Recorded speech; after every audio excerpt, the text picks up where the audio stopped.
Good morning, everybody. Sorry I never did a video yesterday. If I get in and I just start with appointments, then the chances of a video are really, really slim on a Monday. So anyway, this is Tuesday and now we're doing it.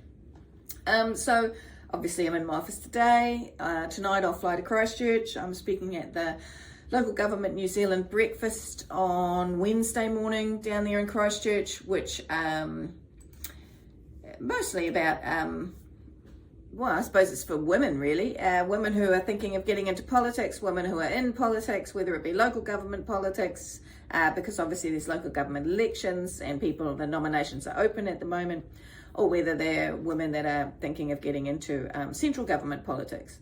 Different pressures, different social expectations, different ways of working, those sort of things. And so basically just speaking to my experience. And then I've got a couple of meetings that have to do with aged care in Christchurch, and I'll fly back up tomorrow afternoon.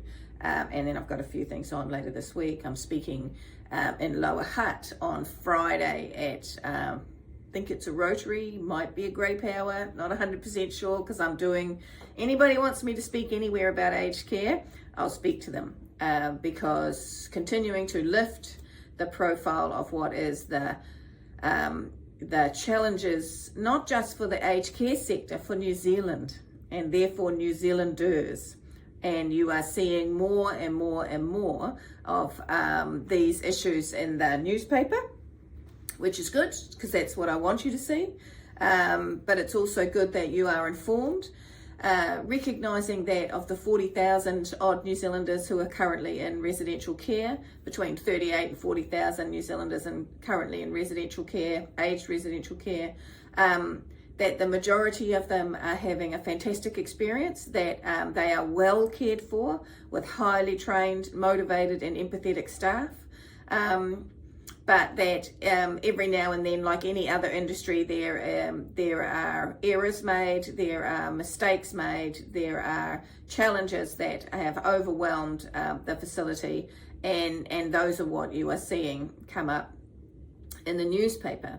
And we need to know about them because we have to build on them and improve, right? So if you don't acknowledge your errors, then you don't get to actually to improve and do better. Which takes me to the next person, which is actually around I want to acknowledge Caroline Cooper. So Caroline Cooper was is the first aged care commissioner here in New Zealand. Now, I wrote a policy for New Zealand First when I was the Minister for Seniors, which was around introducing an aged care commissioner.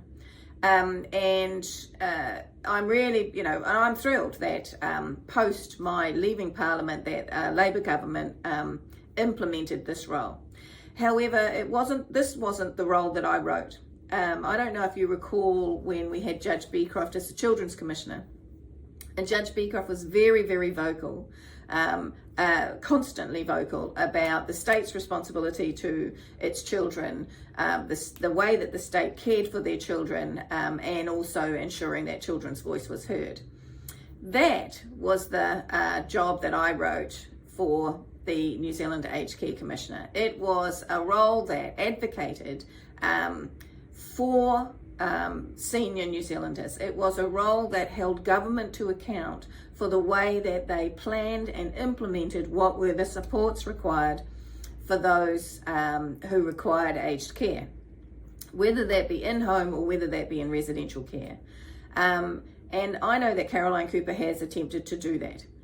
But she has, the way the role was constructed and where it was placed inside the Health and Disability Commission has basically buried her in what is historical complaints. I'm not saying there aren't current ones, but I mean what we're seeing come out in the newspapers now is complaints that have finally been resolved by Caroline and her team from 2021 and 2022. So nobody's going to be helped really by those complaints because they've taken so long to be addressed. But it is to Caroline's credit that they are now being addressed and we are now seeing resolutions.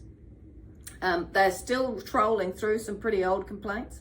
And that's, again, not to say that there aren't some current ones, but I know that this was not the job that I envisaged when I wrote a policy around introducing an aged care commissioner.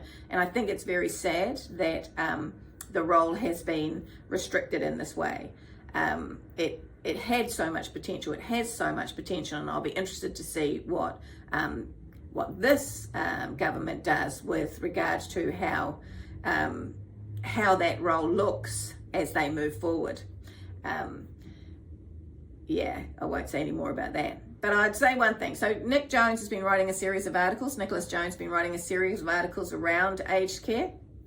And he interviewed Caroline Cooper, who is leaving her role early for a variety of reasons, and they're Caroline's to tell, not mine.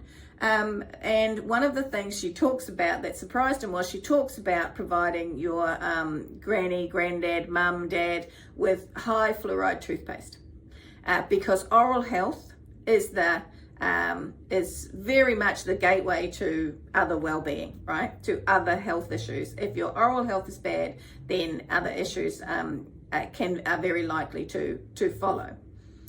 Which is why it seems so absolutely ridiculous that Te Whātua Ora recently, under the savings regime that they've been asked to make, cancelled an oral health education program provided by the Dentists Association to aged care facilities staff throughout New Zealand at the cost of $140,000 per annum.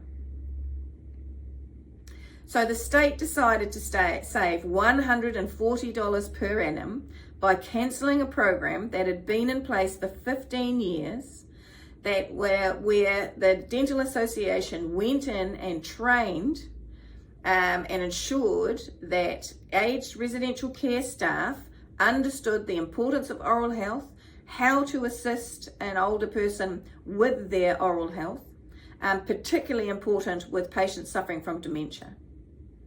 So for $140,000, which the state now has saved, they cancelled that program. Interesting, eh?